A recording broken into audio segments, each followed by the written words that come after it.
ನಂಜನಗೂಡು ನಗರದ ಹುಲ್ಲಹಳ್ಳಿ ವೃತ್ತದ ಮೈಸೂರು-ಊಟಿ ರಾಷ್ಟ್ರೀಯ ಹೆದ್ದಾರಿಯಲ್ಲಿ ಜಮಾಯಿಸಿದ ಕಾಂಗ್ರೆಸ್ ಕಾರ್ಯಕರ್ತರು ಮಾನವ ಸರಪಳಿ ನಿರ್ಮಿಸಿ ಧಿಕ್ಕಾರದ ಘೋಷಣೆಗಳನ್ನು ಕೂಗಿ ರಾಷ್ಟ್ರೀಯ ಹೆದ್ದಾರಿ ತಡೆದು ಅಮಿತ್ ಶಾ ಪ್ರತಿಕೃತಿ ದಹಿಸಿ ಆಕ್ರೋಶ ವ್ಯಕ್ತಪಡಿಸಿದರು. ಮಾಜಿ ಶಾಸಕ ಕಳಲೆ ಕೇಶವಮೂರ್ತಿ ನೇತೃತ್ವದಲ್ಲಿ ಪ್ರತಿಭಟನೆ ನಡೆಸಲಾಗಿದ್ದು, ಕೇಂದ್ರ ಗೃಹ ಸಚಿವ ಅಮಿತ್ ಶಾ ಅವರು ಅಂಬೇಡ್ಕರ್ ಅವರ ಬಗ್ಗೆ ಅವಹೇಳನಕಾರಿಯಾಗಿ ಮಾತನಾಡಿರುವುದನ್ನು ತೀವ್ರವಾಗಿ ಖಂಡಿಸಿದರು.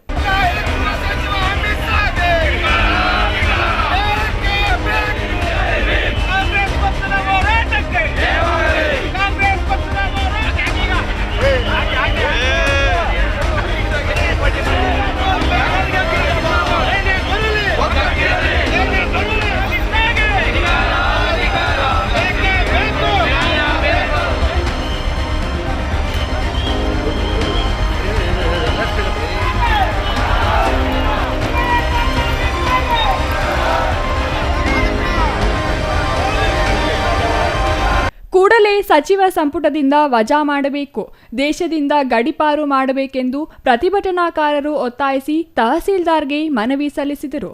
ಹೆದ್ದಾರಿ ತಡೆದು ಪ್ರತಿಭಟನೆ ಮಾಡಿದ ಪರಿಣಾಮ ಕೆಲ ಗಂಟೆಗಳ ಕಾಲ ಕಿಲೋಮೀಟರ್ವರೆಗೂ ಟ್ರಾಫಿಕ್ ಜಾಮ್ ಉಂಟಾಗಿತ್ತು.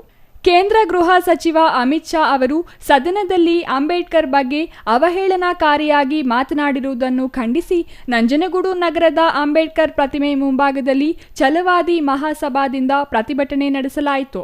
ನಂಜನಗೂಡು ಛಲವಾದಿ ಮಹಾಸಭಾ ಅಧ್ಯಕ್ಷ ಉಮೇಶ್ ರಾಜ್ ನೇತೃತ್ವದಲ್ಲಿ ಪ್ರತಿಭಟನೆ ನಡೆಸಿ ಅಮಿತ್ ಶಾ ವಿರುದ್ಧ ಧಿಕ್ಕಾರದ ಘೋಷಣೆ ಕೂಗಿ ಆಕ್ರೋಶ ವ್ಯಕ್ತಪಡಿಸಿದರು. ಸತ್ತ ಮೇಲೆ ಸ್ವರ್ಗ ಸಿಗುವುದು ಬೇಡ, ಬದುಕಿರುವಾಗಲೇ ನಮಗೆ ಅಂಬೇಡ್ಕರ್ ಅವರು ಸ್ವರ್ಗ ನೀಡಿದ್ದಾರೆ. ಅಂಬೇಡ್ಕರ್ ಅವರು ಬರೆದಿರುವ ಸಂವಿಧಾನದಿಂದಲೇ ಕೇಂದ್ರ ಗೃಹ ಸಚಿವರಾಗಿರುವ ಅಮಿತ್ ಶಾ ಅವರನ್ನು ಸಂವಿಧಾನದ ಅಡಿಯಲ್ಲಿಯೇ ಸಚಿವ ಸಂಪುಟದಿಂದ ವಜಾ ಮಾಡಬೇಕೆಂದು ಆಗ್ರಹಿಸಿದರು.